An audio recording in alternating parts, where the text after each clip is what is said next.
So, folks, how's it going?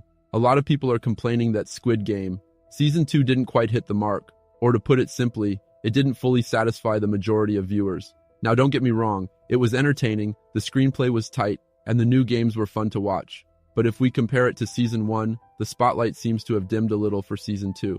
Today's video is all about calling out these shortcomings, where exactly the makers missed the mark, especially after delivering a masterpiece like Squid Game Season 1. Before we dive in though, don't forget to smash that like button, and if you're new to the channel, hit subscribe. Now let's get started. In Season 2, the makers introduced some new games, and I have to admit, they were exciting to watch. Games like Bread and Lottery, Rock, Paper, Scissors, and Roulette Game had amazing concepts and were genuinely fun. Plus, the pre-game zone segments involving the salesman and the games he conducted were a great addition to the story. But here's where the big fault lies. Squid Game. Season 2 was way too predictable. It didn't deliver those jaw-dropping, edge-of-your-seat moments that Season 1 was packed with. Remember how Season 1 NAR constantly kept us guessing and absolutely blew our minds with its twists? That kind of mind-blown experience was missing this time around. Season 2 felt like it played it safe, and that's where it lost some of the magic that made the first season such a phenomenon. Take, for instance, the Russian roulette game that the salesman played with Genu. It was very predictable. Anyone watching could guess that Genu, being the main character, would come out unharmed, and it was clear that the salesman would end up turning the weapon on himself. And that's exactly what happened. But this moment could have been much more intense and unsettling if handled differently by the creators, especially Hwang Dong-hyuk. Think about it. These are characters who, throughout the series, have shown little regard for human life. They've been portrayed as cold and unfeeling individuals who prioritize the games over any moral consideration. So how does the salesman suddenly show a change of heart and choose self-sacrifice instead of harming Genu? It doesn't align with the world of Squid Game. It would have been far more compelling if, instead of the predictable outcome, the salesman attempted to target Genu but missed due to the high-pressure situation, or if an outside force like law enforcement intervened. In such a scenario, Genu could have taken decisive action against the salesman, reinforcing his character's resilience and adaptability. That kind of twist would have felt more in line with the Squid Game tone, where morality is often overshadowed by the brutal reality of survival. Let's be honest, if the organizers truly valued ethical principles, they wouldn't have created this life-threatening spectacle in the first place. This narrative choice felt like an overly safe way to protect Genu as the protagonist. From Season 1, we've seen Genu as a resourceful and determined survivor, someone who earns his wins through intelligence and grit. This moment, however, didn't feel consistent with that raw and relentless spirit, slightly diminishing the tension and authenticity that Squid Game is known for. So the creators didn't need to show any sympathy for Gihan, yet the mercy they showed him in the storyline weakened his character arc. The second major issue with Squid Game Season 2 was the absence of a hidden villain. The villain was openly roaming in front of everyone, making the story even more predictable. When it's obvious that this villain will survive no matter what, what's the point of focusing on it? The same goes for Gihan's character. It became so predictable that he would survive, that the thrill of his journey was lost. The creators ended up ruining the entire atmosphere by making it too predictable. In Season 1 Marn, there was nothing like this. Oh Il-nam, for instance, was presented as a survivor right until the very end.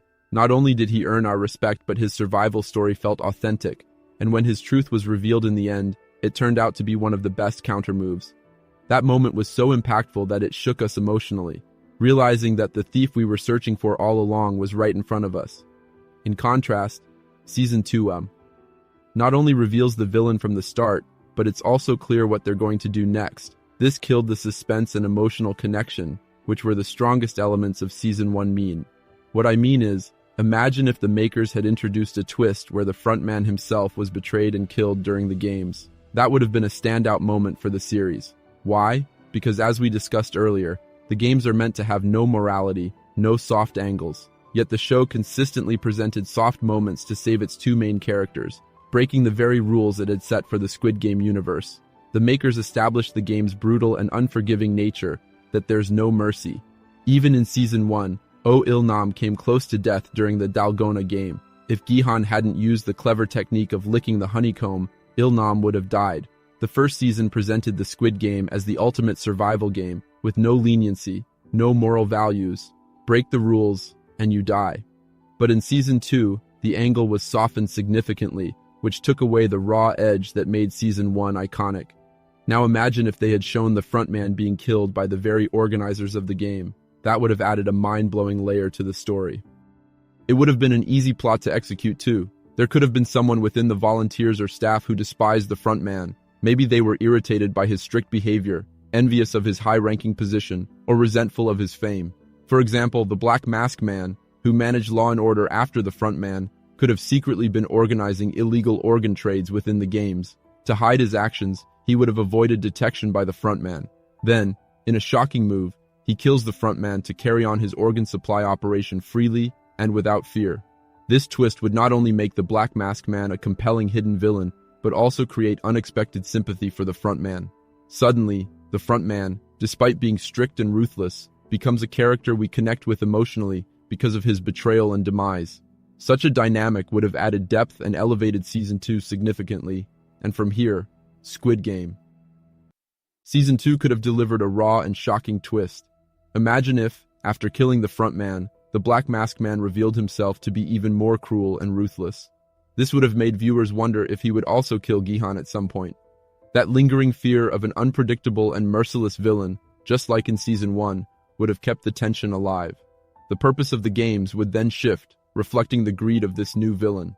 The games, originally created for entertainment, would now become a vessel for his selfish desires. This twist could lead to a growing demand, not just from the contestants, but even from the higher organizers, to destroy the games entirely. When greed takes over, even the mightiest empires fall, and this storyline could set the stage for a powerful conclusion in Season 3. Season 3 could then revolve around the execution of the Black Mask Man and all his allies, followed by the complete destruction of the games, ultimately saving the lives of potential future victims. This would offer a raw and gritty survival narrative, true to the essence of Squid Game.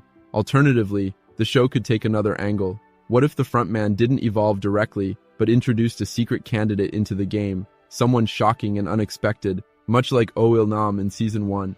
Such twists would keep the unpredictable nature of Squid Game intact, delivering the tension, fear, and excitement that made the first season a masterpiece.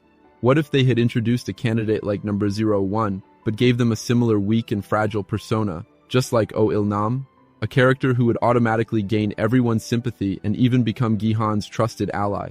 The mystery level would have skyrocketed, not just for Gihan, but for all of us as viewers.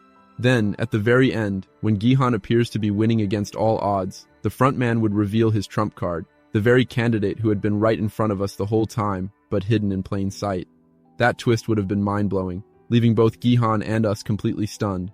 Another major misstep by the makers was killing off Thanos, or the equivalent character in the series. That character had added so much to this season, balancing a humorous personality with an evil attitude. In many ways, he filled the gap left by Jang Deoksu's cruelty from Season 1, but giving such a compelling character an easy death felt unjustified and unearned. Looking at the mystery element, the makers had almost nothing to offer in Season 2. Whatever twists they had were all too obvious and right in front of us. Honestly, I'm hoping that in Season 3, the makers deliver some truly deep, mind-blowing moments that give the audience that wow feeling again. Otherwise, while Season 2 might have ridden on the popularity of Season 1, if Season 3 follows the same pattern, the audience won't hold back in tearing it apart with criticism. One of the viewers commented that they spotted a red suit hanging on the captain's boat in Episode 7. Honestly, I hadn't noticed it myself until I rewatched the episode after reading the comment. And yes, in that storage room where the captain was tampering with the drones, there does appear to be something resembling a red suit hanging in the background. But is it really the same pink suit that the Squid Game staff, volunteers wear, or is it just a simple raincoat? To be honest, it looks more like a raincoat, but the possibility still lingers. What does seem increasingly likely, however, is that the captain might also be working for the frontman. Another theory that raises suspicion is regarding the old woman and her son. Could they turn out to be the masterminds, just like Oh Il Nam from Season 1? If you recall the marble game in Season 2, the frontman intervened to save that old woman when she was left alone after her son paired up with someone else. That moment certainly raised some eyebrows. Now, this is just speculation. There's no solid proof to confirm that the old woman and her son are secretly the masterminds. It's something we'll only uncover in Season 3 when the real mastermind is revealed. But looking at how easily Season 2 was laid out for the audience, there's a nagging feeling that Hwang Dong-hyuk, the creator, is hiding something big. It might even be something staring us right in the face, but we haven't been able to grasp it yet. Season 3 could very well be the season where all these hidden layers come to light. Bro, if we get something like that in Season 3, where things were right in front of us but we still couldn't catch on, I won't feel the slightest bit of anger or shame in admitting it. In fact, I'll happily accept being played. I really want Hwang Dong-hyuk to take all of us, who've been feeling like clueless losers so far, and flip the script to make us feel like winners in the end. Honestly, I don't know about you, but I'd gladly embrace the title of Fool, and still cheerfully give the winner's crown to Hwang Dong-hyuk if he delivers that. And I'd want him to drop the mic at the end, saying something like, "This is Squid Game. It looks simple, but it's anything but." That would be legendary. So that's all from my side about what I feel could have elevated Season 2 even further. If they had avoided these flaws, maybe the season would have had the same magic as Season 1.